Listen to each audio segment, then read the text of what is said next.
ఇప్పుడు ఈ కాకరకాయలు ఇందాక పసుపు ఉప్పేసి నానబెట్టుకున్నాం కదా, ఈ కాకరకాయలని ఇలా పిండి మనం ప్రతి ఒక్కటి కూడా పక్కన పెట్టుకోవాలి. చూడగానే ఎంత నీరంతా వచ్చేస్తుంది. వీటిని నూనెలో మనం ఎర్రగా వేయించుకోవాలన్నమాట. ఎర్రగా వేయించుకున్నాక లోపల స్టఫింగ్ రెడీ చేసుకున్నాం కదా, ఆ స్టఫింగ్ కూడా ఇగో చూడండి. నేను శనగపప్పు, మిరపకాయలు, జీలకర్ర, వెల్లుల్లి, సాల్ట్ వేసి మిక్సీ పట్టుకున్నా కదా పౌడర్ మిక్చర్, అది నేను ఇప్పుడు స్టఫింగ్ చేస్తాను అన్నమాట. ఇప్పుడు కాకరకాయలు ఎర్రగా వేయించుకొస్తాను. పిండి పెట్టుకున్నాను, ఎర్రగా వేయించుకొస్తాను.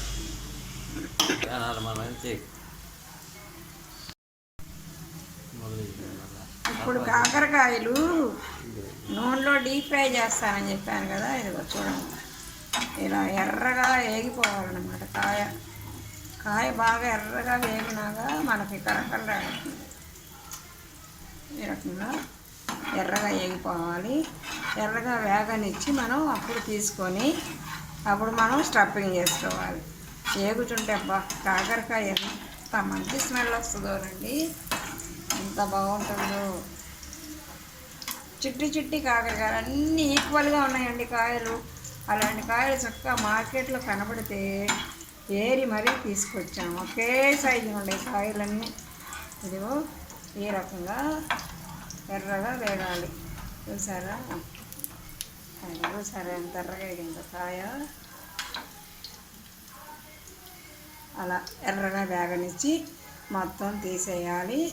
ఇప్పుడు స్టఫింగ్ కూడా ఎలా పెట్టాలో చూపిస్తాను తీసి. ఇలా కాకరకాయలు మనం ఇలా తీసి గింజలు తీసుకున్నాం కదా, దీంతో ఇలా మనం స్టఫింగ్ చేసుకోవాలన్నమాట. ప్రతి కాకరకాయలు కూడా ఇలా తీసి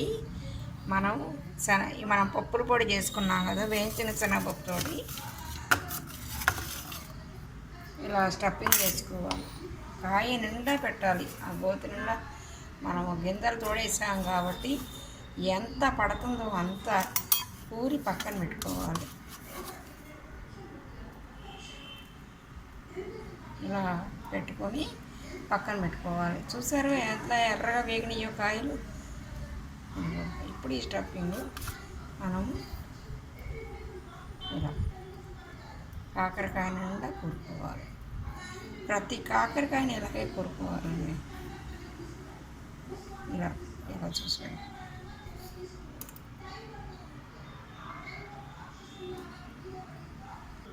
ఇప్పుడు మొత్తం కాయలన్నీ పెట్టేసుకున్నాం కదా, మరలా మీది నూనెలో పెట్టి వేయించుకున్నాను. ఇలా మొత్తం అన్నీ స్టఫ్ చేసుకున్నాను. ఇలా ఒక్కొక్క కాయని మళ్ళా ఇలా పెట్టి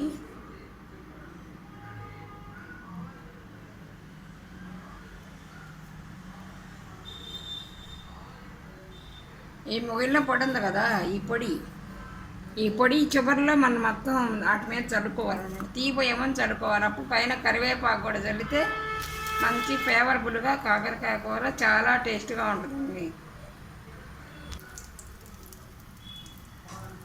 ఇప్పుడు వేగిపోయినాయి కదా, చివరిలో ఈ మిగిలిన పొడి మొత్తం పోసేద్దాం. ఈ పొడి మొత్తం పోసి మనం ఇలా కలుపుకుందాం. అసలు కాకరకాయలు కూర అంటే ఎంత కష్టమో చూసారా అని. మొదట ఏం చేశాను, కాకరకాయలు బాగా శుభ్రంగా కడిగాను. తర్వాత అటు చివర ఇటు చివర కోసి పైన పెచ్చంతా తీసాను. తర్వాత మధ్య కోసుకుని గింజలన్నీ తోడాను. తర్వాత స్టఫింగ్ కోసం వేయించిన శనగపప్పు, జీలకర్ర, వెల్లుల్లి, ఎండుమిర్చి వేసి స్టఫింగ్ చేసుకున్నాను. ఆ పౌడర్ చేసి మళ్ళీ కాకరకాయలు ఎర్రగా వేయించి మళ్ళీ తర్వాత తీసి ఆ స్టఫింగ్ పెట్టి మళ్ళీ ఈ చివరిలో ఈ పొడి మొత్తం చల్లాను. ఇప్పుడు నేను కొబ్బరి కూడా వేస్తాను. కొబ్బరి వేస్తున్నాను చూడండి. మాత్రం కొబ్బరి వేయాలి. తర్వాత ఫ్లేవర్ కోసం ఇప్పుడే కోసుకొచ్చిన మా చెట్టు కరివేపాకు వేస్తున్నాను చూడండి. ఇది చివరిలో ఫ్లేవర్ కోసం. దీంట్లో కొత్తిమీర బాగోదు కదా, కరివేపాకు ఫ్లేవర్ బాగుంటుంది. కొబ్బరి వేసాను, తిప్పాను. ఇంత చేస్తే కానీ నాకు కాకరకాయ కూర, స్టఫ్డ్ కాకరకాయ కూర ఇది ఒక ఐటమ్ అండి. నేనైతే చామరకాయ చేస్తా, అందరూ పప్పుల పొడితోటి ఇది కాకరకాయ వేపుడు అన్నమాట.